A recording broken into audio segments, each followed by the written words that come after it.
The Quarry is Supermassive Game's spiritual successor to Until Dawn, a brand new 10-hour horror game unconnected to its not-so-distant cousin the Dark Pictures anthology series. It heavily evokes classic teen horrors, sticking close to the path that made Until Dawn so successful. Also, like Until Dawn, this path branches off in various different directions, twisting and turning along the way until you reach one of its 186 unique ending variations. From the 3 hours I spent with its first 3 acts, I was constantly reminded of what made Until Dawn so enjoyable and fresh when it was first released. While the Quarry may not be treading as much new ground, it definitely got its hooks into me with its gorgeous cinematic presentation and overall affection for the horror movies it's so clearly in love with.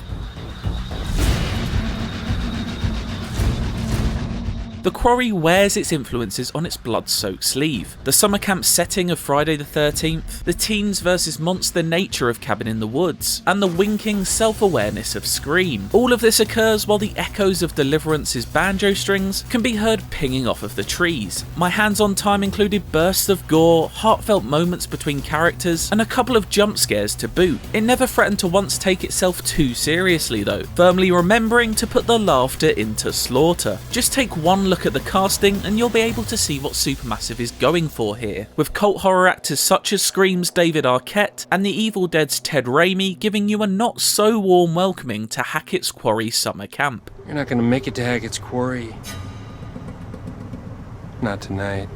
After an unsettling and ultimately gruesome prologue, Act 1 of The Quarry begins on the very last day of camp. The kids have all gone home and only the counsellors and Arquette's Mr. Hackett remain. You switch between controlling 9 different camp counsellors as they spend the next couple of hours preparing for one final big blowout party in the evening before heading home. What can go wrong? Well, inevitably a lot. I won't spoil the shocks here, but rest assured there's more than one threat to be wary of in the Quarry. I've seen glimpses of spooky supernatural stuff, snarling beasts of some sort, and a creature I have no idea how to describe that popped up right at the end of my playtime. Plus of course the most dangerous game, man. It is hunting season after all. It's hard to not take notice of the stunning cinematography when playing the Quarry, which is without a doubt a graphical and artistic step up over Until Dawn. It's like a goddamn Bob Ross. It employs the age-old Renaissance art chiaroscuro technique, which uses high contrasting areas of light and dark to allow for unexpected surprises to burst out of heavily shadowed areas. You'll have seen this in all kinds of horror cinema, from old classics such as The Cabinet of Dr. Caligari to modern films like 2017's It. The technique is used perfectly in the prologue, when a wholly creepy cop played by Raimi appears from the darkness to startle a couple bathed in the comforting light of their car. Oh my god, my heart just exploded. This impressive technical care is not just in the lighting though. The improved camera work makes the Quarry feel like Supermassive's most cinematic game yet. Tight, claustrophobic framing ramps up the tension, which works hand in hand with the highly detailed facial animations captured at Digital Domain, the visual effects company behind the MCU's Thanos. It's not just a real step up from Until Dawn, but downright some of the most impressively animated faces I've ever seen in a game. They really bring the characters to life, before you choose to swiftly inflict death upon them, that is. And those demises wouldn't mean nearly as much though, without first having got to know the 9 playable leads. This is where the Quarry's first 2 chapters spend a lot of their focus, developing bonds between each of the camp counsellors and crucially, the player. There's a classic mix of teen horror archetypes to be found within the group. Jacob, the overconfident jock, Emma, the extroverted romantic interest, and Dylan, the edgy oddball. At times they err a little on the edge of caricatures, but in all honesty, this is what Supermassive is going for. A fun ode to horror delivered with a chuckle and a tongue so far into its cheek it threatens to burst through. There are strong performances throughout too, with an impressive ensemble of established stars and upcoming talent. Early standouts include Detective Pikachu's Justice Smith, Modern Family's Ariel Winter, and my pick of the bunch, Brenda Song, as the charismatic and quippy de facto group leader Caitlin. Nice shot.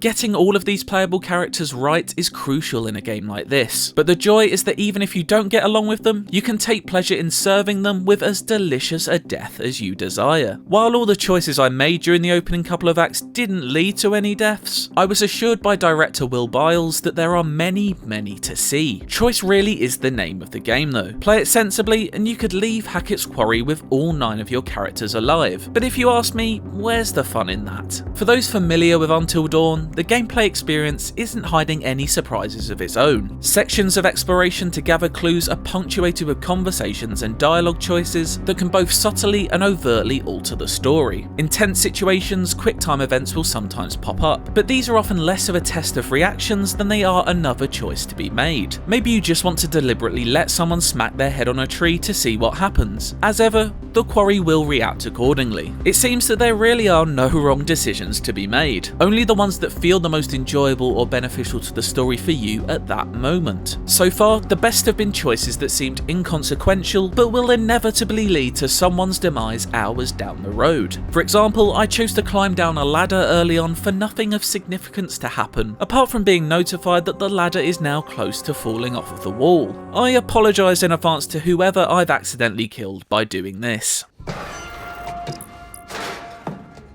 Beyond its improvements in choice-based storytelling and cinematic presentation, Supermassive is taking extra strides to make the Quarry as accessible an experience as possible. An example of this is that QTEs are now simple flicks of the analog stick instead of face button presses, so players unfamiliar with controllers won't be scrambling to find the right button. On the odd occasion that combat takes place, minimal accuracy is needed when aiming a gun, with a large flashlight beam replacing a small reticle. For players who don't want to take control of any combat encounters at all, there's the option to turn them off completely and let them play out automatically. The same can be said for each aspect of the game, ranging from quick time events to exploration. All of these different gameplay mechanics can be toggled on or off at the start of your playthrough to tailor it specifically to your liking and ability. In fact, if all you're looking for is to put the controller down completely and watch the action play out, there's even movie mode. This essentially lets you predetermine the behaviour of each of the 9 characters at the start of the story before watching it all unfold. Will they be cautious or confident?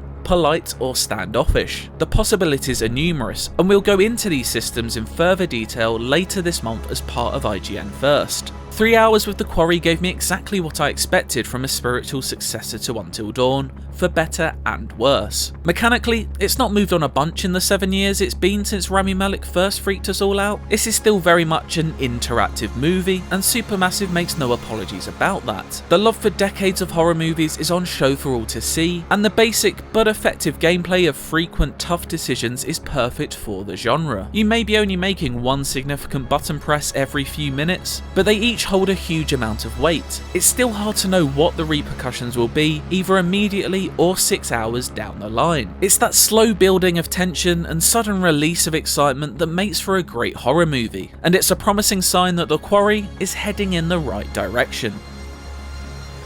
For more on the Quarry, check out gameplay of the prologue in full, and stay tuned all throughout April for more on the game.